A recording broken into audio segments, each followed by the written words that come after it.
Dear students, अस्सलाम वालेकुम। इस वीडियो में मैं आपको यूनिट 5 डैफोडिल्स 9th क्लास की जो इंग्लिश की टेक्स्ट बुक का यूनिट 5 डैफोडिल्स उसके क्वेश्चन आंसर्स मैं आपको एक्सप्लेन करता हूँ, तो जो से सुने। पहले हम टेक्स्ट क्वेश्चंस करते हैं। Question number 1, how do you compare the daffodils with the stars.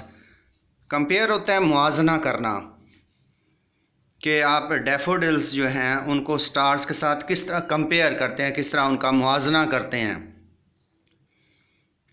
आप जानते हैं डैफोडिल्स क्या हैं, फ्लावर्स हैं। तो आंसर देखें, वी कंपेयर, हम कंपेयर करते हैं, मुआजना करते हैं the daffodils with stars, daffodils का स्टार के साथ मुआजना करते हैं इन नंबर एंड ब्यूटी, दो चीज़ों में, इन नंबर तादाद में, एंड ब्यूटी और ख़ूबसूरती में। जिस तरह स्टार्स बड़े खूबसूरत होते हैं, इसी तरह वो फ्लावर्स खूबसूरत हैं। इसी तरह जिस तरह स्टार्स जो हैं वो बहुत ज़्यादा होते हैं, इसी तरह ये डैफोडिल्स भी बहुत ज़्यादा हैं। They are countless and beautiful like stars, वो सितारों की तरह काउंटलेस हैं, अनगिनत हैं, बेशुमार हैं, एंड ब्यूटीफुल हैं और ख़ूबसूरत हैं। Question number 2, how does the poet feel in the company of daffodils. शायर जो है डैफोडिल्स की कंपनी में कैसे महसूस करता है। द पोएट फील्स स्पिरिचुअल जाय, स्पिरिचुअल जाय होता है रूहानी खुशी, यानी उसकी रूह को खुशी तस्कीन मिलती है, एंड हैप्पीनेस, जाय एंड लुत्फ और खुशी मिलती है। स्पिरिचुअल मीन रूहानी, in the company of daffodils, company mean सोहबत, ज़ाहिर है वो डैफोडिल्स की सोहबत में है, डैफोडिल्स के पास वो घूम फिर रहा है, तो वहाँ उसको ना दिली सुकून मिलता है। अब एक्सरसाइज क्वेश्चन देखते हैं। What is the central idea of the poem. ये नज़म का जो सेंट्रल आइडिया, जो मरकज़ी ख्याल है वो क्या है। The central idea of the poem is, इन नज़म का मरकज़ी ख्याल ये है that the beauty of nature, के नेचर यानी कुदरत, फितरत का जो हुस्न होता है, खूबसूरती होती है, is the real and permanent source, वो एक हकीकी और मुस्तकिल ज़रिया है। किस चीज़ का हकीकी और मुस्तकिल ज़रिया है। आ प्लेयर फॉर ह्यूमन बींग्स, इंसानों के लिए खुशी का एक हकीकी और मुस्तकिल ज़रिया है। Next question number 2, what do the daffodils represent in the poem. कि इस पोएम के अंदर डैफोडिल्स जो हैं ये किस चीज़ को रिप्रेजेंट करते हैं, किस चीज़ की नुमाइंदगी करते हैं।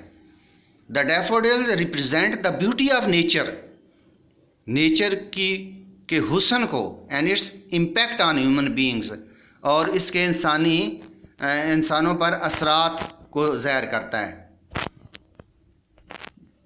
हैं। The daffodils represent the beauty of nature and its impact on human beings, इंसानों पर। जैसे फ्लावर्स तो डेफिनेटली सारे खूबसूरत ही होते हैं, तो उससे वो बड़े ब्यूटीफुल होते हैं, कि नेचर जो है, कुदरत जो है वो बहुत हसीन होती है, और इम्पैक्ट ऑन ह्यूमन बींग्स, इंसानों पर उसका असर, जैसे कि वर्ड्सवर्थ पर उसका असर हुआ है कि जब कभी वो उदास होता है, परेशान होता है, तो उसको वो सीन याद आते हैं और वो खुश हो जाता है। Number 3, what wealth do memories of the poem give to the poet. हाँ जी, यानी जब इस पोएम को वो याद करता है तो उससे कौन सी दौलत मिलती है जी। दे यानी memories of the poem, they give the wealth of pleasure to the poet. Wealth of pleasure, खुशी की दौलत उसे मिलती है,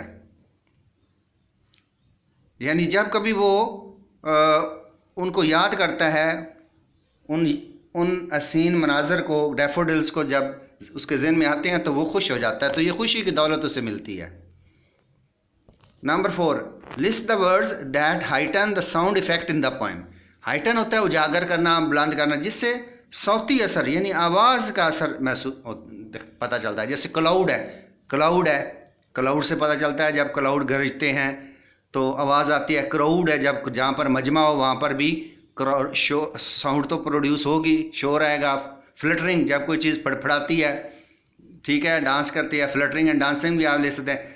डांसिंग भी, हाँ, वो डांस तो आगे आ गया। स्प्राइटली डांस जो होता है, बड़ा एक्टिव डांस कर रहा हो तो उससे भी साउंड का असर आता है। Next, how has the poet heightened the impact of the poem, के शायर ने नज़म का जो इम्पैक्ट होता है, असर जो है, उसे कैसे उजागर किया। हाइटन होता है उजागर करना, जैसे हाईलाइटर होता है जिससे हम ये लाइनों के ऊपर फेरते हैं अब, यानी वाज़ह करना किस तरह उसने हाईलाइट किया है। The poem by using the figurative language, figurative language का इस्तेमाल करके। फिगरेटिव लैंग्वेज क्या होता है? जिसमें हम फिगर्स ऑफ स्पीच करते हैं, यूज़ करते हैं, सिमिलीज, मेटाफर, पर्सोनिफिकेशन, इमेजरी, इस तरह करके यूज़ करते हैं। The poet has use similes, personification and hyperbole, imageries भी यूज़ की हैं उसने, लेकिन यहाँ इतना ही काफ़ी है, 3 ही। An example of simile is I wandered lonely as a cloud. ये देखें, एज लगा हुआ है, अपने आप को क्लाउड से कंपेयर कर रहा है, तो ये क्या हुआ? सिमिली, तशबीह जिसे कहते हैं, एक को किसी दूसरी चीज़ से तशबीह देना। आप पर्सोनिफिकेशन, ह्यूमन क्वालिटीज़ जो होती हैं इंसानों के अलावा किसी और की तरह मंसूब करना। Fluttering and dancing in the breeze. And आप हाइपरबोल का होता है बढ़ा चढ़ा कर बयान करना, यानी 10,000 आई सा एट अ ग्लास।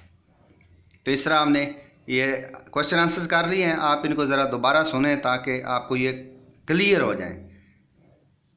आपको इसको बार बार सुने जब कभी फ्री हों, ताकि एक दफ़ा आपके बाद में ये क्वेश्चन आंसर अच्छी तरह क्लियर हो जाए। आपने याद तो करने होते हैं, लेकिन याद करने से पहले उनको समझना बहुत ज़रूरी होता है। ओके, नेक्स्ट वीडियो तक अल्लाह हाफिज़।